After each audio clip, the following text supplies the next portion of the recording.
Hello, hello, hello. Excited tayo. Titikman natin itong shirataki rice.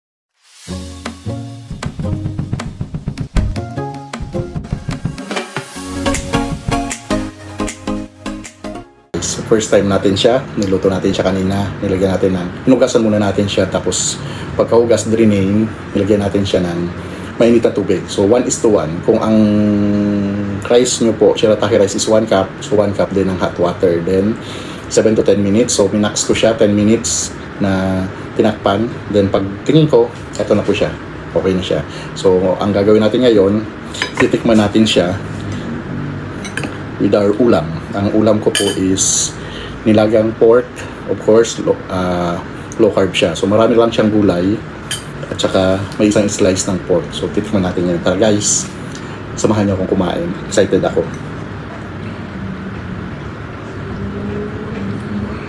Excited ako. Ano kayang lasa? Diba?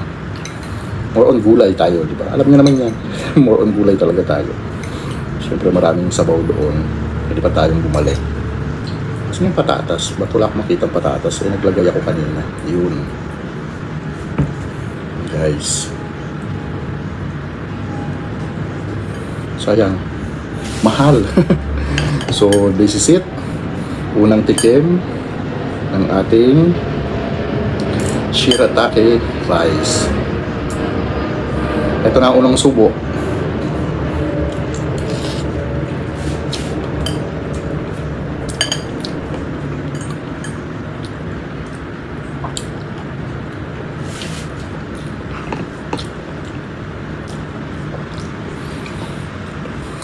To be honest, para kung kumakain ng bihon,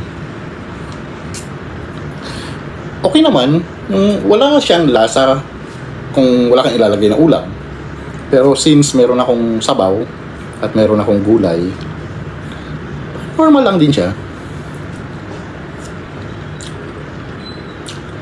So since experiment natin to, titingnan ko kung marami ba siya o dapat sa susunod dapat bawasan ko yung cup.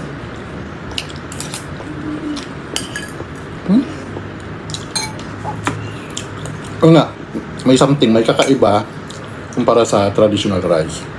Pero lasa, hindi ko naman hinahanap yung lasa kasi parang nasanay na ako na hindi kumakain ng rice, diba?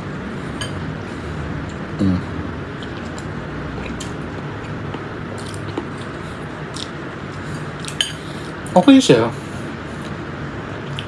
Parang normal na lasa lang din. Alisan na natin para walang distraction.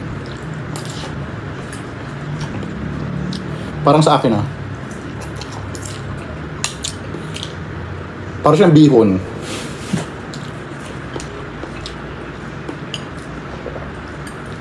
Kakatuwa. Diba? Tingnan natin hanggang sa maubos yung 2 kilong binili natin. Kung kakaroon ba siya ng maganda epekto, tutuloy natin siya.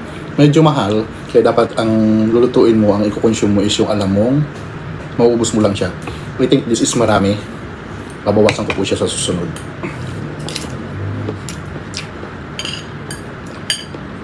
Tsaka ang gagawin ko ano lang, lunch lang. Siguro hindi naman kasi ako nagdi-dinner ng heavy.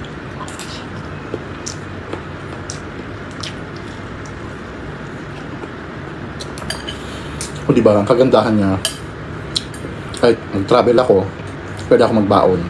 Kasi nga, ang kailangan mo, bowl, rice, water, at saka hot water. Yun lang.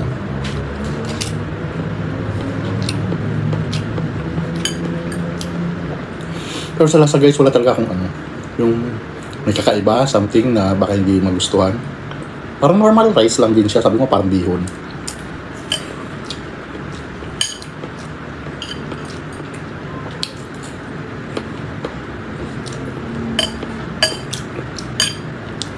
So ang next try natin is yung stir fry. So titingnan natin na parang nagsasangag. So hahaluan na lang natin ng egg or something na pwedeng pang ano niya.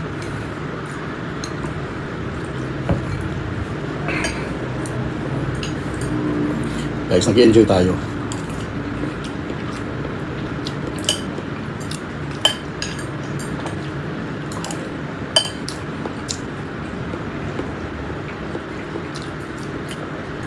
Kasi good siya kung low calorie and low carb, di ba? Maganda talaga siya. Ang totoo, dali siya makabusog. Ang problem ko, itong niluto ko, isinabawan ko na siya. Dapat pala hinati ko lang muna. So yun, next time. So parang tama lang yung isang bowl, hahatiin ko siya.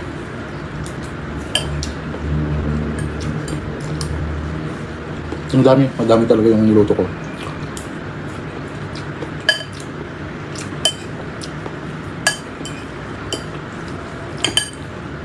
Halo ko na yung ano. Uy, may one eye tayo, oh. Guys, sinusubukan natin yung shirataki rice na ginawa natin. Kasi di ba, ang sabi nga ng iba, walang lasa, baka hindi magustuhan. Sa akin po, okay siya. Para lang siyang bihon. Di ba, kung mahilig kayo sa bihon, para siyang bihon na nilululo mo. Kasi maliliit na rice. Tapos, yun nga. Pero yung pagka low carb niya at saka low calorie, hindi ko naman anuhan masyado. Yun lang, napaka-convenient lang yan. Lutuin, kasi hugasan mo lang siya, ilagay mo sa bowl, lagyan mo mainit na tubig, antay ka lang. So hindi ka gagastos ng gas. Kung doon sa presyo. Kasi yung 1 kilo niya, mapatak na 200 pesos. So titingnan ko kung ilang araw ko siya i-consume. Siguro kung once a day, mas babawasan ko yung cup ko, liliitan ko. I think mga ano yan, mga 10 days kung i-consume. Hanap ako na maliit na ano, na takalan. Ay, wait, tinapon ko. Parang pala di ko tinapon. Yung nag-anuhan ko ng luncheon meat.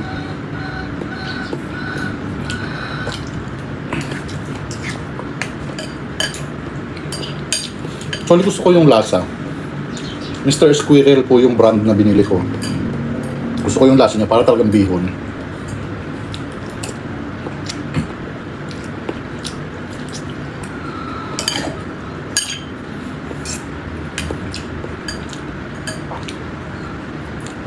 Wala namang tao. Thank you kung sino po yung andyan. So yan po, ang kinakain natin is shirataki rice.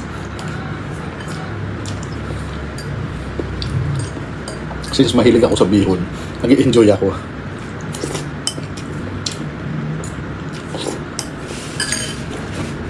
Kuha lang ako guys ng gulay.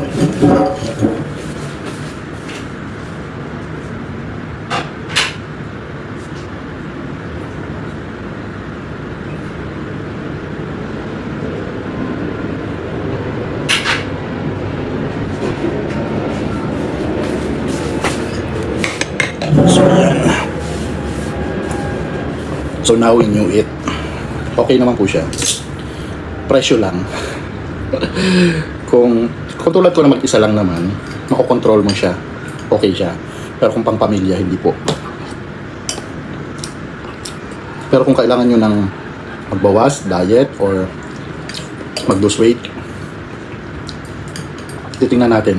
Today is November 23. So yung first day na kain natin.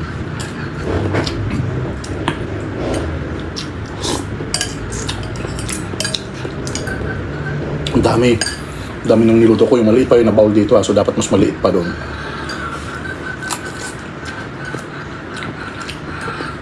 Tapos i-drain talaga masyado yung rice kasi may natitirang tubig sa ilalim. But so far, luto siya.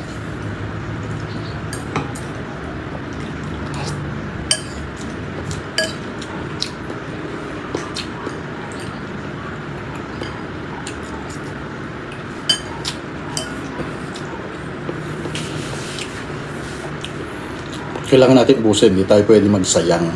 Kasi unang-una, times 4 ang presyo niya sa traditional rice.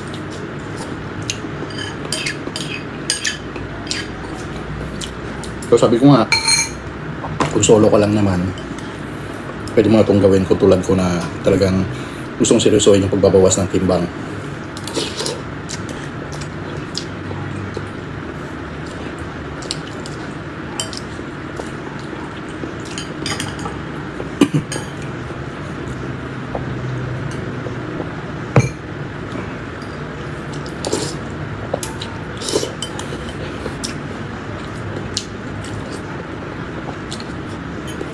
Alam niyo ba, sa ilang weeks na paglo-low carb ko, minsan ako napansin, yung masikip kong pantalon na isa na talagang hindi ko na ibubutones, na ibubutones ko na po siya ngayon. Kaya natutuwa ako sa epekto niya nung low carb rice ko. Sana pati yung mga gamot ko, di ba, maano na rin.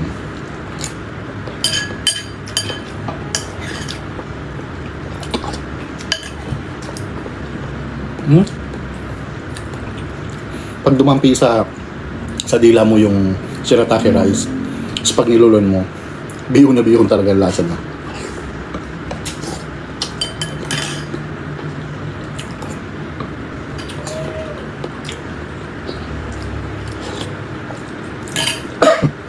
Excuse me. So hindi po totoo yung hindi mo makakain, hindi mo magugustuhan, or pangit yung lasa. For me, okay po yung lasa niya. Tingnan ko lang sa baba.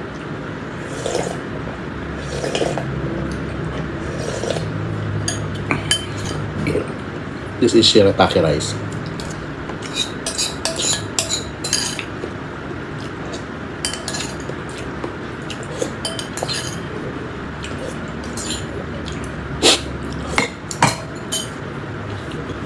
Solve.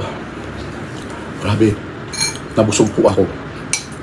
Kasi yun nga daw talaga, umuusbog siya sa tiyan. Kaya talagang mabubusog ka, pero low calorie, low carb. Titignan natin yan. Kasi makikita naman natin yan sa epekto.